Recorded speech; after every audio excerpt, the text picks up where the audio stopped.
when we left yesterday, the quantifiers.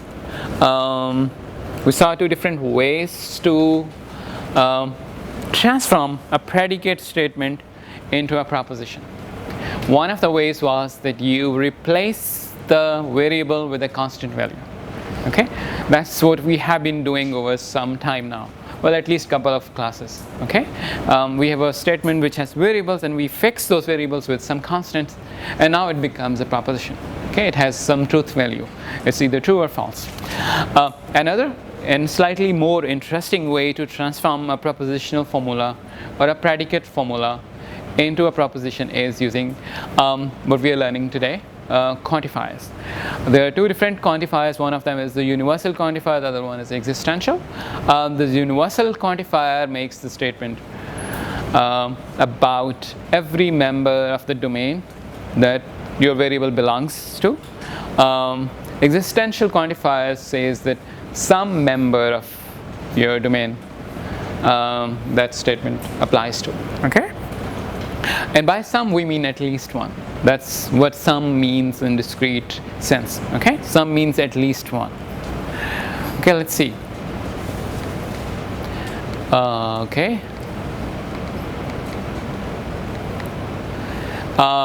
Here are a couple of examples of universal quantifiers.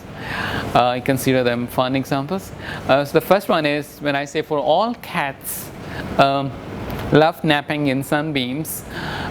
So here the domain is all cats, and the statement is अगर मैं यहाँ पे कुछ x होता cats की जगह ना, तो this would have been a predicate. This is a quantified predicate now. Okay, so यहाँ पे for example for all ना होता, this would have been a predicate.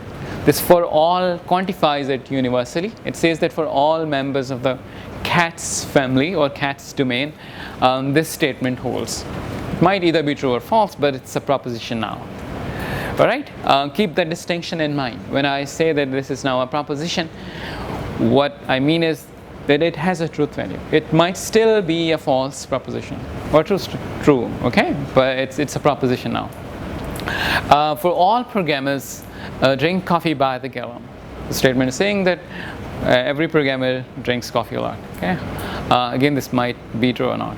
And for all professors, claim their subject is the most interesting of all the subjects. Is anyone here who does not understand meaning of any of these statements? Or is it perfectly clear what each of these statements entail? Yes, no? Is it clear? Are we good? People who say no. No? No? Okay. So let's have a look. So what I'm saying here is that this is a statement अगर यहाँ पे for all ना होता. Okay. What I'm saying is that so X is a member of family or set of cats, and X loves napping in sunbeams. Okay. That thing itself is not a proposition. Okay. Because it's possible that the statement is true for some cats, it's possible the statement is not true for some other cat. Until I specify what X means there, that statement is not a proposition. Okay? But when I quantify it, without replacing X with a particular member of the family, I quantify it, that I'm saying the statement for every member of the family, that thing becomes a proposition. Okay? We'll see more examples, okay? Hopefully it becomes clear. Again, on the universal quantifier, P of X is the statement that X must take the discrete structure course, and Q of X is the statement that X is a computer science student. अब यहाँ पे, since these two things are predicates, right? These are predicates, we agree on that, right? There's a variable and there is a relation or property defined on that variable. So it's a predicate. The first one, X is a variable, और इसके नीचे domain define हुई भी है, okay? The domain is all students of IQ. And then I'm specifying a property that is associated with that variable, right? And the property is that they have to take the discrete structures course, right? So this thing is itself a predicate. और जिसका दूसरा word हमने ये कहा था, it's a propositional formula. The second one says the X is a computer science student. It's also a predicate. There is a variable and then there is a property associated with that variable. Okay, so these two things are predicates, where we have variables and some properties, and then for each of these variables I have a domain defined. The domain is the students of ITU. Alright, now I'm going to convert these predicates into propositions by using universal quantifier. Okay, here's the statement: all computer science students must take discrete structures course. Okay, this thing now is a universally quantified proposition. Okay, so how do we write this statement in our logic now? How do we mathematically write it down? Go ahead, give it a try. What do I start with? Raise your hands. Yeah. For all. Q of x. Okay. For all के फौरन बाद, remember, burn it in your memory. For all के फौरन बाद variable का नाम आएगा. Okay. For all जब भी लिखेंगे या there exists जब भी लिखेंगे उसके फौरन बाद variable का नाम आएगा. Okay. So किस variable को आप universally quantify कर रहे हैं? Okay, the variable that you are going to universally quantify for all x, right? So whatever comes next is implied for all members of x. Okay, for all x, so उसके बाद q of x belongs to q of x. q of x उसके बाद क्या कहा आपने? belongs to तो हमने अभी तक define नहीं किया. We don't know what belongs to is. क्या? देखो, देयर एग्जिस्ट वहाँ पे आएगा जहाँ पे सम का वर्ड आया है या देयर इज़ एटलीस्ट वन, इस तरह का कुछ वर्ड आया. यहाँ पे ऐसी कोई स्टेटमेंट नहीं है. ओके, यहाँ पे ऑल का वर्ड आया है. ऑल मीन्स के you need to use universal quantifier, right? Okay, so for all X तक तो ठीक है बात. For all X is correct. Then what? So we need to say that computer science students must take the discrete structure course. Okay, go ahead, say it.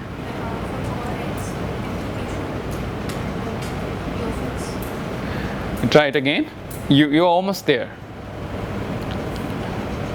For all x, q of x implies अब हाँ ठीक है, बिल्कुल आप सही कह रही हैं, लेकिन अभी तक हमने implications को define नहीं किया इस क्लास में. Okay, so we cannot use implication here.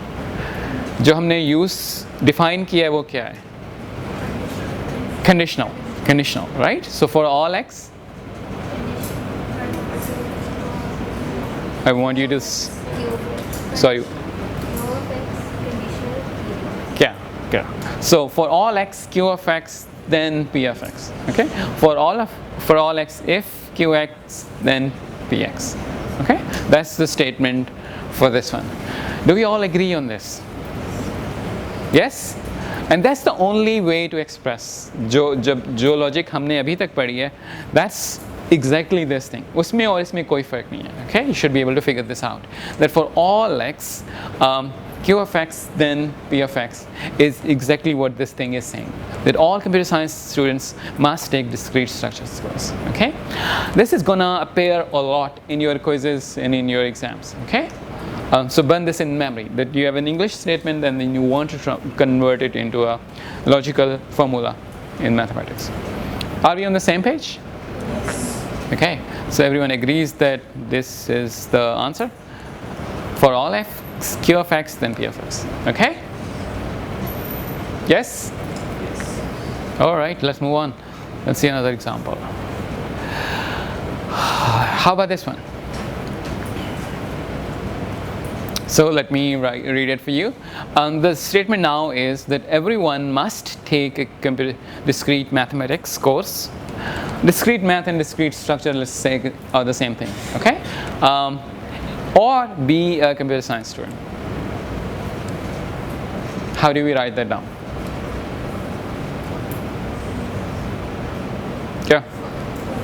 For all x, Yes. q of x or q of x. Yeah. It's simpler. For all x, q of x or p of x, at least one of them must be true. Okay. Good. You had a question? Okay, good.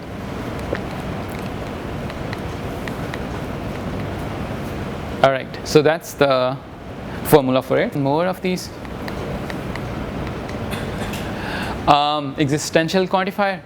So the definition of existential quantifier is P of x is true for some value of x in the universe of discourse. Okay, we use the notation there exists x P of x. Remember quantifier के फौरन बाद variable आएगा. Okay, and this is how we read it. There exists x. Similarly, if the universe of discourse is finite, say n1, n2, n3, and k, what we are actually saying is that there exists P of x is equal to this statement. Okay, P of n1 or P of n2 or P of n3 until we reach the last member of that set. Okay, that's the definition of there exists. Existential quantifier allows us to find at least one instance where the statement holds true. Here are examples. There exist students who love math. It's saying that let's say कि यहाँ पे students की जो domain है वो ये class है. So I'm saying that there is someone who is passionate about math. Okay? This is not, again, this statement is not negating the possibility that everyone is passionate about math. Okay, that thing is still possible. It's not saying that some people are passionate about math and some people are not. That's not what this thing is saying. All this thing is saying that there is at least one person for which this statement is true. Okay, it's not saying that there cannot be more than one. Right, so keep that in mind. The second one says that there exist available parking spots. Again, it means that there are spots that are waiting to be found. Yeah. Okay, so in general, when are these quantified statements true or false? So all x, P of x is true when P of x is true for every x. And there exists P of x is true when it's true for at least one x. Okay, for all x, P of x is false when what? Don't read the slides. When there is at least one x for which the statement is false. Okay, if there exists one x for which the statement is false, then the universally quantified statement would be false. Okay, and the existentially quantified statement would be false when the statement is false for every member of the discourse. All right, so they have this kind of dichotomy in them. Are we good? Okay.